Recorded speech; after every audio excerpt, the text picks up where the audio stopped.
একজন বাংলাদেশি আমাদের ভারতবর্ষকে বলেছে যে আমাদের ভারতবর্ষকে নাকি কোনো কান্ট্রি দেখতে পারে না।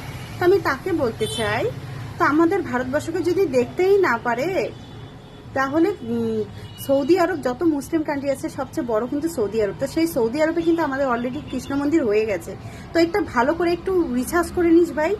আর একটা কথা, তো সৌদি আরবে কিন্তু মোদি গেলে কি এক্সপেক্ট করে তোদের কোনো ধারণা আছে?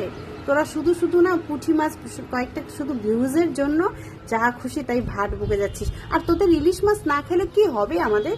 প্রতিদিন তো মানুষ ইলিশ মাছ খায়ও না, ইলিশ মাছ তো খায় না, কিন্তু পেঁয়াজ মরিচের কিন্তু প্রতিদিন দরকার হয়। ঠিক আছে, তো ইলিশ মাছ কত অ্যাভেলেবেল এখানে ইন্ডিয়াতে, কত অ্যাভেলেবেল, লাগলে নিয়ে যাস ভাই, নিয়ে যাস লাগলে। আর গ্যাস গ্যাস আসামে কত হচ্ছে, তোদের গ্যাস না নিলে কি হবে? হ্যাঁ, কি হবে? ভিডিওটা বেশি বেশি করে শেয়ার করে দাও, বাংলাদেশিগুলোর কাছে পৌঁছাক। আমি এরকম মানে ভিডিও বানাতে চাইনি, এরা বাধ্য করলো আমাকে বানাতে। আমরা চুপচাপ আছি তার মানে এই না যে আমরা মানে তোদের কথার উত্তর দিতে পারবো না।